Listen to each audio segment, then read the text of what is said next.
여러분 안녕하십니까. 문학법정 8번째 시간을 시작하도록 하겠습니다. 지난 시간에 우리는 매체로 보는 법정 하나, 어퓨 굿맨이라는 영화를 통해서 여러분들과 법정에 대한 이야기를 해봤습니다. 즉 기소, 변호, 검사의 기소, 변호인의 변호, 그리고 판사의 판결까지 아마 영화를 보신 분들은 그 과정을, 또 진실을 감추는 자와 진실을 밝히려는 자에 대해서 배워볼 수 있었습니다. 여러분들도 문학 작품을 통해서 또는 영화나 문학에 응용된 여러 작품 속에서 이런 사건과 법을 찾는 일을 해보셨을 겁니다. 오늘도 그 시작을 함께 해보도록 하겠습니다. 먼저 주의를 드리면 강의용 PPT 자료는 선생님이 준비했습니다. 여러분들께서는 PDF 학습지를 출력해서 이미 다 출력하셨죠.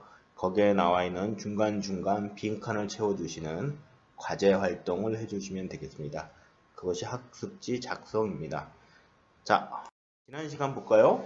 선생님도 여러분들과 똑같이 작품 속에서 사건을 찾았습니다. 별주부전을 찾았는데 여러분들 초등학교 때 다 아는 내용이니까 간단하게 설명을 안 해도 될까요? 할까요? 자, 해보죠. 용왕, 광유왕과 토끼 둘 중에 하나는 죽어야 되는 얄궂은 구조로 시작되는 이야기입니다. 그죠? 의원들이 광유왕, 용왕입니다. 병을 고칠 수 없게 되자 하늘에서 신선이 내려와 토끼의 간을 먹으면 된다고 처방을 해줍니다. 이 좀 신기하죠. 토끼의 간을 먹어야 토끼의 간이 약이 된다고 신선이 말하는 순간 그것은 하늘의 지시라는 점에서 부정할 수 없는 진실이 됩니다. 따라야 될 것이 되죠. 또 토끼를 죽이는 일도 할 만한 일이 아니라 해야 하는 일이 되어버렸어요. 그 영화 속에. 하지만 물속나라의 백성들은 모두 물고기인지라 즉 육지에 올라가 육지에 사는 토끼를 잡아올 방법이 없었죠. 그때 용왕의 신하인 별주부가 자신만만하게 나서며 용왕의 지시를 따릅니다. 토끼를 잡아올 수 있다. 자라는 물과 무트로 오갈 수 있기 때문에 토끼를 찾아갑니다. 별주부, 자라는 토끼에게 이야기하죠. 아양과 아부를 떨면서 크게 용왕님이 너를 초청을 한다, 먹을 것이 많다, 이런 식의. 토끼를 본 용왕은 대뜸 결국 자라가 토끼를 데리고 간 뒤에 다 이어지는 얘기죠. 너 죽여야 내가 살 수 있다. 간 내놔라. 토끼 뭐라고 하죠? 그런 간은 나무 위에 걸려 있다. 무태 있다. 가서 가져와야 된다. 그리고 다시 둘이 올라가 자라와 토끼가 무트로 올라가고 토끼는 당연히 도망을 가죠. 자, 여기도 봅시다. 선생님이 양쪽으로 그림을 나눠놨어요. 작품 속의 가해자. 먼저 왼쪽부터 보겠습니다. 작품 속의 가해자 자라입니다. 그죠? 토끼의 간을 가지고 오려고 거짓말을 했어요. 토끼에게 거짓말을 하고 용왕님이 초대했다. 먹을 것이 용왕님이 있는 곳엔 가득하다. 여기서 이게 자라만 죄가 될까요?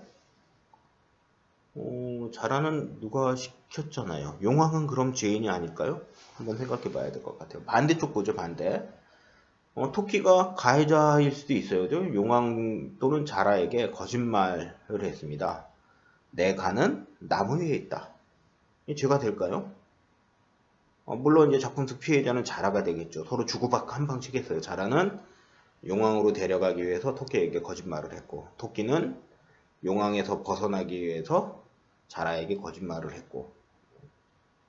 문학작품 속 이런 구조 한번 비교해서 구체적으로 살펴보겠습니다. 자, 똑같이 자라가 토끼에게 거짓말을 했습니다. 용왕님이 초대해서 널 먹을 것이 가득해. 그러나 실상 가보니까 너 죽어야 될 것 같아. 우리 너 죽일 거야. 간 내놔. 자라만 죄가 될까요? 반대로 토끼. 용왕과 자라에게 이야기하죠. 거짓말합니다. 내 간은 나무 위에 있어. 너희는 그걸 몰랐구나. 무트로 가자. 죄가 될까요? 자, 봅시다. 공통점은 둘 다 거짓말이죠. 그죠? 차이점이 있습니다. 자라가 토끼에게 한 거짓말은 간을 얻기 위한 거짓말입니다. 간을 얻기 위해 너를 죽을 수밖에 없어. 넌 죽어야 돼. 라는 의도를 가지고 있는 거짓말이죠. 토끼는 자기 자신이 살기 위한 거짓말을 한 겁니다. 살기 위한, 거짓말을 안 하면 죽는데, 죄를 짓지 않겠다고 거짓말을 안 하고 진실을 이야기해서 죽는 어리석은 사람은 없겠죠. 어쩔 수 없는 거짓말을 했을 것이에요. 목적도 볼까요? 자라의 목적은 무엇일까요? 용왕의 생명을 지키고자. 토끼의 목적은 자신의 생명을 지키고자. 여기서 제일 중요한 것은 자신의 생명을 지키는 것은 정당방위죠. 정당방위는 뭐냐면 이렇게 생각하면 좋을까요? 여러분들은 전부 다 생존권을 가지고 있어요. 그죠? 그러나 여러분들이 그 생존권이라고 하는 권리가 있는 반면에 반대로 다른 사람의 생명을 존중해야 될 의무도 있어요. 존중해야 될 의무. 그래서 그것을 권리와 의무 관계인데요. 여러분들이 잘 보세요. 다른 사람의 생명을 존중해야 될 의무가 있는데 그 의무를 다하지 않는 사람. 좀 누군가 나를 위협했어요. 칼로. 나는 그 사람 발로 차야 될까요? 아니면 가만히 있어야 될까요? 발로 차야겠죠. 왜 차도 될까요?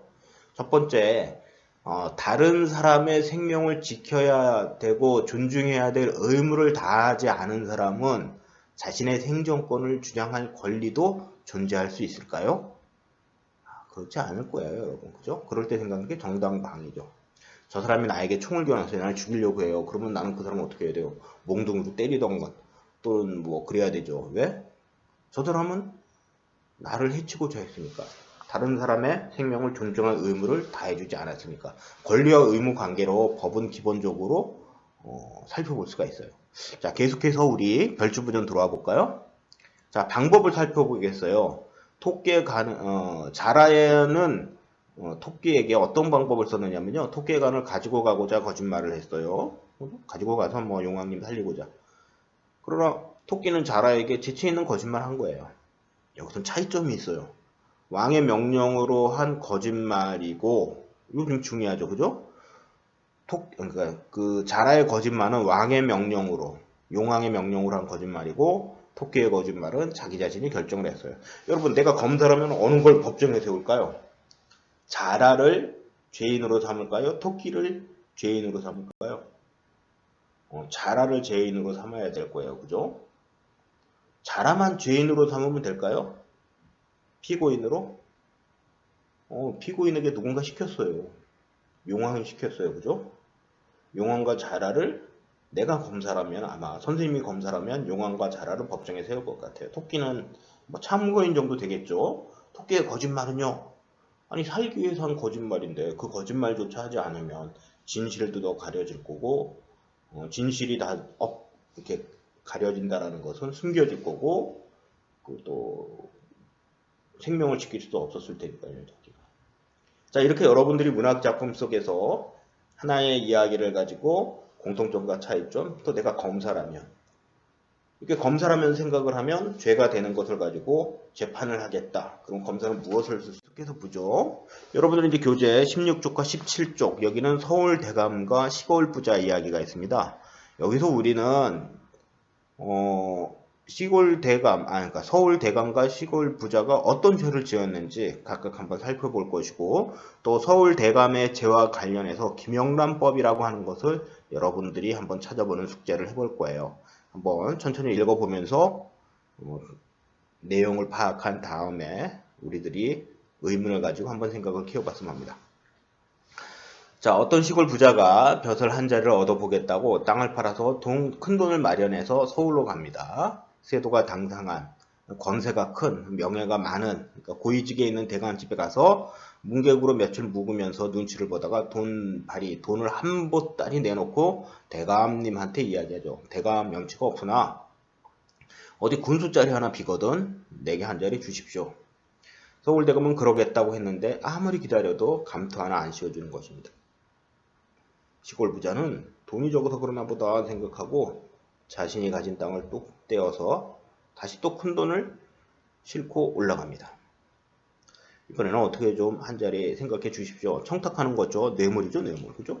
걱정 말게 곧 소식이 갈 터이니 내려가 기다려봐. 서울대감은 대답을 시원스럽게 하는데 집에 가서 아무리 기다려도 깜깜무소식이었다. 시골 부자는 이번에는 아주 많이 줘야겠다고 가진 땅을 다 팔아서 돈을 바리바리 싣고 또 올라갔어요. 대감 이러다 죽겠습니다. 죽기 전에 고위직인 아니더라도 감투 한번 쓰게 해주십시오. 대감은 말합니다. 이번에 꼭 될 거야. 걱정하지 말고 내려가 있게. 그런데 이번에도 꽁 구워 먹은 자리였습니다. 소식이 없었죠. 슬금슬금 부하가 치밀고 시골 사람이라고 무시하나 보다 싶어 이 시골 부자가 자기 집에서 가장 좋은 박, 그 중에서 제일 큰 놈을 골라 커다랗게 뒤용박을 팠.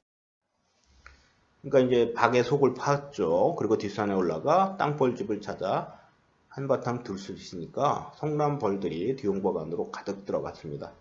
그리고 뒤용박을 막아 집에 돌아와 비단 보자기에 싸가지고 이것을 다시 서울대감내로 갔습니다. 대감은 버스라치를 달라고 해 해마다 돈을 바리바리 싣고 온 사람이 한두 해 소식이 없더니 또 무엇을 싸가지고 오니까 반가워서 넙죽 선물을 받았습니다.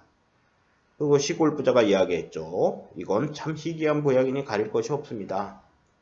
밤에 혼자 드시고 반드시 좌우를 물으시고 문단속을 꼭 하시고 문을 꼭 닫고 옷을 다 벗으시고 나서 드셔야 약효가 납니다. 빨리 드셔야만 합니다. 다르게 드셔서는 안 됩니다. 대감이 약효를 보려고 밤에 좌우를 물리고 문을 꼭꼭 걸어 잠그고 옷을 홀라당 벗고 비단 보자기를 풀어 보았습니다. 뒤용봉 마개를 뚝 잡았더니 땡벌이 온몸에 들러붙어 마구 쏘아대기 시작했죠. 그 소리를 듣고 대감 아들이 놀라나와 문고리를 잡아당겼지만 소용이 없습니다. 이때 사랑채 문각 틈에 있던 시골 사람이 나와서 아이쿠 대감님 또 발작하셨군요. 지난번에도 이렇게 발작을 하시는 걸 봤는데 그때는 그저 가만히 두는 게 상책이요. 공연히 외인이 가까이 해서 병사를 더 심해지니 어서 불러들 가시오. 이렇게 끝이 났나봐요. 자, 아침에 들어와 보니 대감은 온몸이 퉁퉁 부었고 눈도 못 뜨고 말도 못하고 자꾸 손가락으로 시골 사람, 시골 부자만 가리키고 저놈이 날 이 지경으로 만들었다는 뜻으로 말을 했지만 아무도 알아들을 수가 없었어요. 그때 시골 사람이 시골 부자가 엎드려 눈물을 흘리면서 이렇게 좀 대감님 고맙습니다. 어제 발작을 하시기 전에 저더러 날에 새자마자 군수 한 자리 저보내면 하시더니 병석에서도 그 약속을 일찍이 안 해주셨군요. 모두들 그 말을 믿었어요. 대감이 이렇게 그게 아니라고 자꾸 손가락질을 해도 아버지 알아들었습니다. 저 사람에게 당장 군수 자리 하나를 줘서 보낼 테니 고정하십시오. 이거는 그 자리에서 문서를 만들어 주었습니다. 이게 뇌물 준 것이 이제 결과로 됐네요. 시골 옛날이니까요. 시골 사람은 군수 벼슬을 얻어서 가지고 떠나갑니다. 과거 나라가 어지럽고 혼란스러울 때 매간매직이라는 것이 있었던 모양입니다. 돈 주면 뭐 양반도 되고 돈 주면 관리도 되고 그랬던 모양이에요. 그죠? 요즘 같으면 큰일 날 텐데. 자, 이렇게 생각을 열어봅시다. 공무원이 자신의 일과 관련하여 옳지 못한 부탁을 들어주는 대가나 돈으로 물건을 받으면 뇌물수수죄로 벌을 받게 됩니다. 수수 받는 거죠. 여기서 뇌물수수죄를 지은 사람은 누굴까요? 뇌물을 받은 사람. 뭐 쉽죠. 서울대감. 자, 자신의 뜻을 이루기 위해 돈이나 물품을 건네는 사람은 우리는 뇌물공여죄로 처벌을 받게 됩니다. 그러니까 뇌물을 준 사람과 받은 사람 둘 다 벌을 받는다 안 받는다? 받는다. 여기서 뇌물공여죄로 벌을 받게 되는 사람은 누구죠? 이건 뭐 사실대로 드러나면 시골 부자도 벌을 받을 거예요. 자, 여기서 선생님 설명을 하나 옆에 적어 놓았는데 한번 볼까요? 여기 뇌물죄에서 말하는 공무원의 일은 법이 정해진 직접적인 것뿐만 아니라 그와 관련된 일도 포함되어 있습니다. 나아가 공무원이 될 사람이 미리 정당하지 못한 부탁을 들어주는 대가로 돈이나 물건을 받고 나중에 공무원이 된 경우나 공무원이 되었던 사람이 직장을 다니면서 부정한 청탁을 들어준 뒤 공무원 자리에서 물러난 뒤 돈이나 물건을 받는 것도 해당된다. 이게 무슨 얘기냐면 공무원이라면 뭐 공무원일 때나 공무원을 떠난 뒤에나 부정한 돈을 받아서는 절대 안 된다라는 것을 이야기하죠. 이런 문제가 많아서 김영란법이라는 게 우리나라에 있었어요. 그 법에 대해서 여러분들이 한번 조사하면 좋겠는데 어떻게 하는지 조금 이따가 설명을 해드리도록 하고 생각을 열어서 생각 키워볼까요? 자, 여러분들 한번 지금 선생님 수업 시간엔 이 글을 읽고 다음과 같이 이제 토론을 시작합니다. 첫 번째 토론은 대감을 땅벌로서 얘기한 시골 부자에게 추가적으로 지을 죄는 없을까요? 있죠. 상해죄죠. 다른 사람의 몸을 다치게 한 죄. 그러니까 이 사건은 대감도 구속이 되겠지만, 서울대감도 구속이 되겠지만, 그러니까 법정에 서겠지만, 누구도 법정에 설 수 있다? 시골 부자도. 그러니까 죄를 지은 것이라면 이 죄의 이름을 무엇일까요? 좀 전에 얘기했죠. 다른 사람의 몸에 상처를 내는 것, 상해죄입니다. 그죠? 뭐 증거는 벌을 잡았던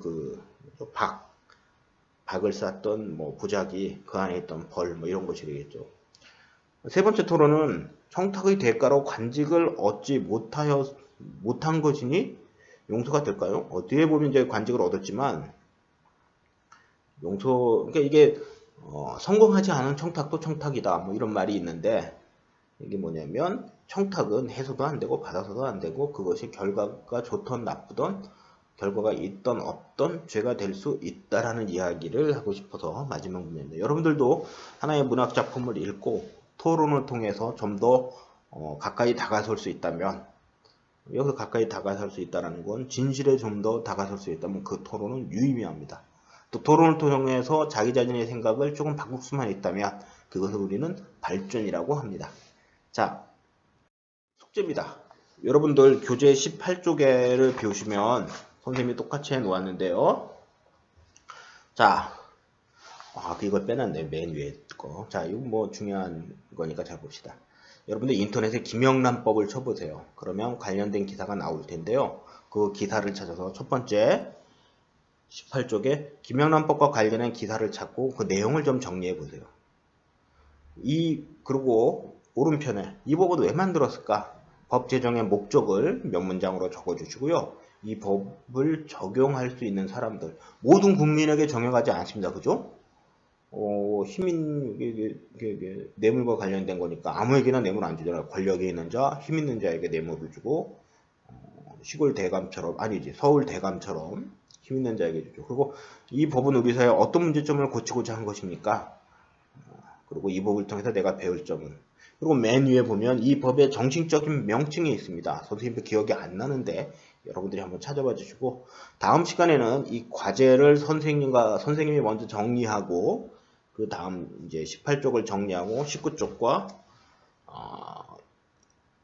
20쪽을 함께 해보도록 하겠습니다.